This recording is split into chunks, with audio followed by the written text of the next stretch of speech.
ಎಲ್ಲರಿಗೂ ನಮಸ್ಕಾರಗಳನ್ನ ತಿಳಿಸ್ತಾ ಇವತ್ತು ನಮ್ಮ ಎಚ್ ವಿ ರಾಜೀವ್ ಸ್ನೇಹ ಬಳಗದಿಂದ ಪರಿಸರ ಉಳಿಸಿ ಪರಿಸರ ಬೆಳೆಸಿ ಅಂತ ಹೇಳ್ತಾ ಇವತ್ತು ನಮ್ಮ ವಿಶ್ವನಾಥ್ ಅಣ್ಣನವರ ಹುಟ್ಟುಹಬ್ಬದ ಪ್ರಯುಕ್ತ ಇವತ್ತು ಒಂದು ಆಂದೋಲನ ಸರ್ಕಲ್ ಸ್ವಲ್ಪ ಮುಂದೆ ಬಂದರೆ ಡಬಲ್ ರೋಡಲ್ಲಿ ಶನಿದೇವ ದೇವಸ್ಥಾನ ಹಿಂಭಾಗದಲ್ಲಿ ಒಂದು ಹಳ್ಳಿ ಮರ ಇದೆ.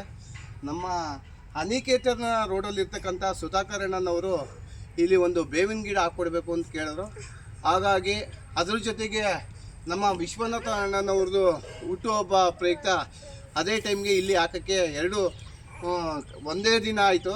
ಆಗ ಅದ್ರ ಜೊತೆಗೆ ಇವತ್ತು ವಿಶೇಷವಾಗಿ ಶಿವರಾತ್ರಿ ದಿನ, ಅದರಲ್ಲೂ ನಮ್ಮ ವಿಶ್ವನಾಥ ಅಣ್ಣವ್ರಿಗೆ ಹುಟ್ಟುಹಬ್ಬದ ಶುಭಾಶಯಗಳನ್ನ ತಿಳಿಸ್ತಾ ಇದ್ದೀನಿ. ತಾಯಿ ಚಾಮುಂಡೇಶ್ವರಿ ಅಮ್ಮ ಅದೇ ರೀತಿ ಪರಮೇಶ್ವರ ನಿಮಗೆ ಮತ್ತಷ್ಟು ಶಕ್ತಿ ಕೊಡಲಿ ಅಂತ ಸಹ ಈ ಮೂಲಕ ಕೇಳ್ಕೊತಾ ಇದ್ದೀನಿ. ಸುಧಾಕರ್ ಅಣ್ಣನವರು ಇಲ್ಲಿ ಗಿಡ ಅರಳಿ ಮರದ ಜೊತೆಗೆ ಬೇವಿನ ಗಿಡ ಇಲ್ಲ ಅಂದರು. ಅವ್ರು ಹೇಳಿದ್ದಕ್ಕೆ ಅವ್ರಿಗೂ ಸಹ ಬಂದು ಹೇಳಿದ್ದಕ್ಕೆ ನಮಗೂ ಸಹ ಈ ಥರ ಸೇವೆ ಮಾಡೋಂಥ ಭಾಗ್ಯ ನಿಮ್ಮಿಂದ ನಾವು ಮಾಡ್ತಾ ಇದ್ದೀವಿ. ನಮ್ಮ ರಾಜೀವ್ ಸ್ನೇಹ ಬಳಗದಿಂದ ಯಾವಾಗಲೂ ಜೊತೆಗಿರ್ತೀವಿ ಅಂತ ಈ ಮೂಲಕ ಕೇಳ್ಕೊತಾ ಇದ್ದೀವಿ.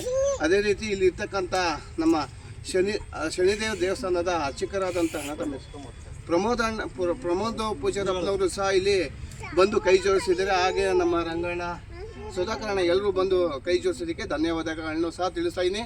ಮತ್ತೊಮ್ಮೆ ಶಿವರಾತ್ರಿ ಹಬ್ಬದ ಶುಭಾಶಯಗಳ ತಿಳಿಸ್ತಾ ಎಲ್ಲರೂ ಪರಿಸರ ಎಲ್ಲರೂ ಕಾಪಾಡ್ಕೊಳ್ಳೋಣ ಅಂತ ಹೇಳ್ತಾ ಈ ಮೂಲಕ ಎಲ್ಲರಿಗೂ ವಂದನೆಗಳನ್ನ ತಿಳಿಸ್ತಾ ಇದ್ದೀನಿ. ಶಿವರಾತ್ರಿ ಹಬ್ಬದ ಎಲ್ಲರಿಗೂ ಶುಭಾಶಯಗಳು.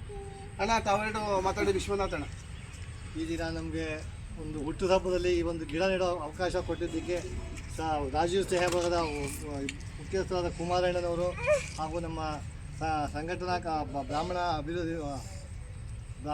ಅಭಿವೃದ್ಧಿ ಮಂಡಳಿಯ ಸಂಘಟನಾ ಕಾರ್ಯದರ್ಶಿ ರಂಗನಾಥ್ ಅವರು ಹಾಗೂ ಈ ಶನೇಶ್ವರ ದೇವಸ್ಥಾನದ ಅರ್ಚಕರಾದ ಪ್ರಮೋದ್ ಗುರುಗಳು ಹಾಗೂ ಸುಧಾಕರಣ್ಣ ಅವರು ಎಲ್ಲರಿಗೂ ನಾವು ಧನ್ಯವಾದಗಳನ್ನು ತಿಳಿಸ್ತಾ ಶಿವರಾತ್ರಿ ಹಬ್ಬದ ಶುಭಾಶಯಗಳನ್ನು ತಿಳಿಸ್ತಾ ಈ ಗಿಡ ಚೆನ್ನಾಗಿ ಬೆಳೀಲಿ ಅಂತ ನಾವು ಆಸೆ ಪಡ್ತೀವಿ. ಓಕೆ, ಒಳ್ಳೆಯದಾಗಲಿ ಅಣ್ಣ. ನಿಮಗೂ ಕೂಡ ಮತ್ತೊಮ್ಮೆ ಹುಟ್ಟುಹಬ್ಬದ ಶುಭಾಶಯ. ಓಕೆ, ನೀರು ಹಾಕ್ಸಿ. ಹಾಕಿ ಗುರುಗಳೇ ನೀವು ರಂಗಣ್ಣ.